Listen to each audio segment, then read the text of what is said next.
everybody! Today we are going to be going on a really exciting field trip to Goldstream Provincial Park. Goldstream Provincial Park is on the traditional lands of the Coast Salish, Wisconsin, and Longyearbyen people, which means that for many generations, people have been learning and living on the land that we're going to be visiting today.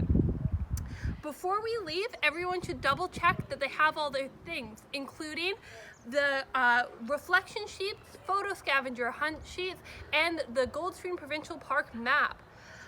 Chaperone should also have a copy of the Real River Rapids quiz sheet and an outline. Have you got it? Perfect. Let's go. Hey everyone, welcome to Goldstream. Before we start with our activities, I want everyone to have a chance to explore and connect with the nature we have here. I have set out cones around the perimeter, and you have 15 minutes to explore as long as you stay within those cones. This is a great time to start your photo scavenger hunt or use the bathroom. I'm going to blow the whistle in 15 minutes, and then we're all going to meet back at that bridge. Okay, wow, great. Thank you for getting back so quickly. Did you enjoy exploring Goldstream? Fantastic. Did you find things on your photo scavenger hunt? Amazing. That photo scavenger hunt is going to be ongoing throughout this whole day. So if you see anything going on at any point that's on your list, just stop and get a quick photo of it, okay? Okay, now we're going to start with our first activity, the Real Rapid River Quiz. Now I know the word quiz is a little scary, but don't worry. This is just about engaging us with our environment around here and also to get us thinking about that information that we've already been over in class. So the first thing we need to do is come up with names for each side of the river. Does anyone have a good name for this side of the river? Tulip. Tulip? That's perfect. Okay, this side of the river will be Tulip. Now, does anyone have a good name for this side of the river? Daisy. Daisy? Amazing. This side will be Daisy. So our sides of the river are Tulip and Daisy. Okay, great. So how this activity is going to work is I'm going to ask you a river-related question with two possible answers, and we're going to assign one answer to each side of the river. And then I'll ask you to stand on the bank of the river with the answer you think is correct. So, for example, if I ask you, is Goldstream fun? Stand on Daisy if you agree, Tulip if you disagree. I would hope you'd all be here. Okay, our first question is, can you see a meander in this river? Stand on Daisy if you think there is, on Tulip if you think there isn't.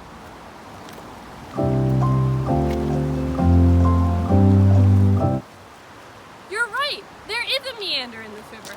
If you look up here, you can see the river curving slightly, and you can see it more if you turn that way. See how you can see the bends in the river? That's the river meandering. Because there is a meander at this point in the river's path, there must be a meander all the way from its source.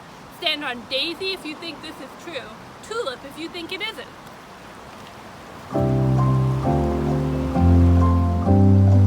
You're right, just because the river's meandering here doesn't mean it's meandering all the way from the source.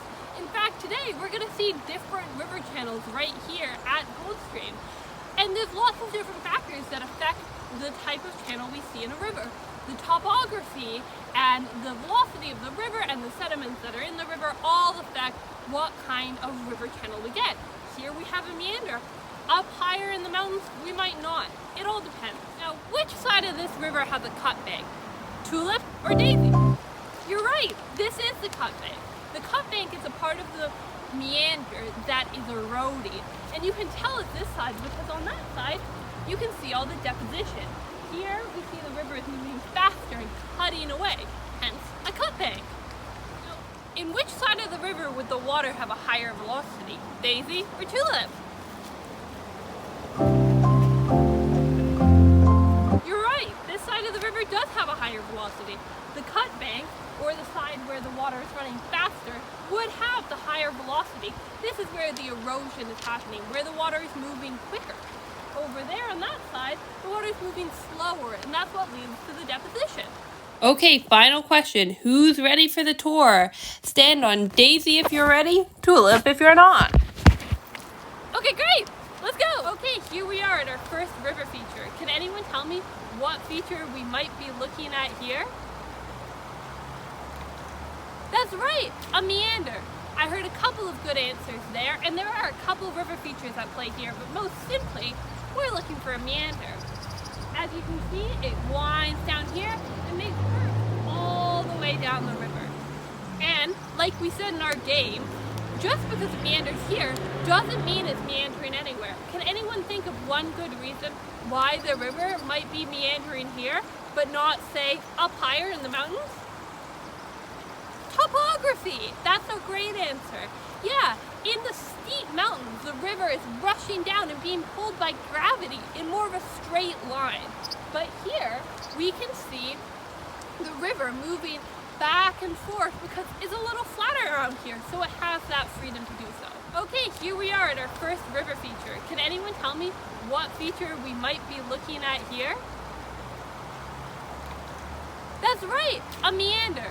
I heard a couple of good answers there, and there are a couple of river features at play here, but most simply, we're looking for a meander. As you can see, it winds down here and makes curves all the way down the river. And, like we said in our game, just because it meanders here doesn't mean it's meandering anywhere. Can anyone think of one good reason why the river might be meandering here, but not, say, up higher in the mountains? Topography! That's a great answer. Yeah, in the steep mountains, the river is rushing down and being pulled by gravity in more of a straight line. But here, we can see the river moving back and forth because it's a little flatter around here, so it has that freedom to do so. And do you know what the side where the erosion occurs is called? A cut bank. You're absolutely right. And here we are standing on one. This is a cut bank where the river is still eroding this side and bringing the sediment, the rocks that we're standing on, might one day be in this river, being drawn downstream to be deposited at a different point bar. We can think of meanders as when the river starts to erode a little bit more on one side, and then that little bit of erosion lets the water start running more and more and more onto that side, creating a higher velocity on that side and more erosion. And when all of the velocity moves to that side of the river, what happens to the other side? There's not as much velocity there.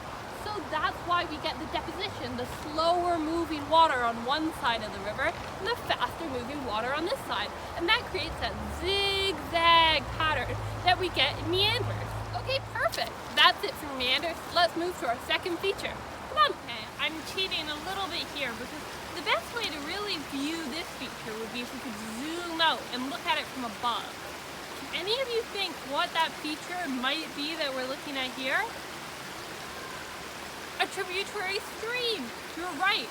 Now, why don't all of you take a minute and look at your maps and mark down any tributary streams you might see that feed into Gold Stream River. Now, which would be bigger, this tributary stream that we see here, or the river that it feeds into? You're right. Tributary streams are smaller than the rivers they feed in. About earlier when we talked about origins of water, not all the water in the river comes from exactly the same place. These tributary streams show that. These are bits of river that are coming from different areas of the mountain than the origin of the original river, and they feed into the river, all coming down from gravity on these different slopes alongside the river and feed into the bigger river that eventually feeds out into the ocean. And that's tributary streams. They really show us how interconnected our water systems are. Now, let's go take a look at one more feature. I think you're gonna know what this one's called. Okay, and here we have our next feature. I'll give you one guess as to what this one's called. You're right, it's a waterfall. And this one is actually called Niagara Falls because it is the same height as the famous Niagara Falls in Ontario in the US. This one, though, has slightly less water running down it. Now, if you had to pick, where would you say the ground is harder? The ground that we're standing on here, or the ground up at the top of that waterfall? Which one do you think is harder? Yeah, you're right. The ground up there is likely harder than the ground down here because one of the reasons waterfalls occur is when the ground has different hardnesses and erodes at different rates. If the ground here is softer and erodes over time, eventually it is much lower than the ground up there, which is much harder and not eroding as quickly. So we get this steep drop off as the water flows down that waterfall. So perfect, that's waterfalls. If you want some more details on it, look at the diagram in your notes. Now we're gonna head to our final river feature. Okay, and here we are, our final stop in the tour and our final river feature. Can anybody guess what feature we're looking at here? That's right, an alluvion fan. Alluvion fans tend to form near the end of rivers.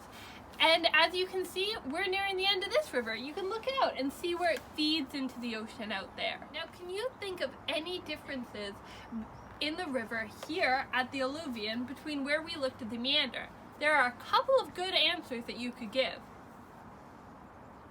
Growth? That's a great answer. Yeah, here at the alluvion, we can see lots of life springing up on the river. That's because alluvions are fertile deposits of soil that have made their way out into the river. So here we see growth popping up as the fertile soil the river has brought down here is letting all of this grow out here on the alluvion fan.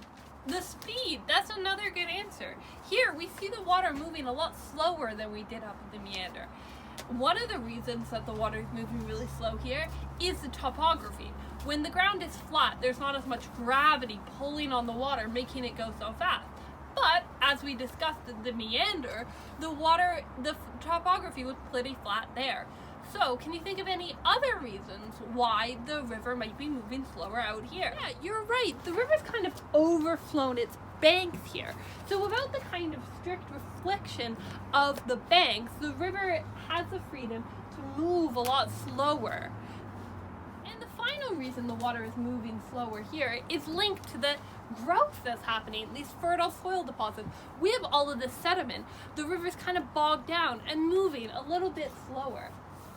And I told you we were going to see some different river channel types today.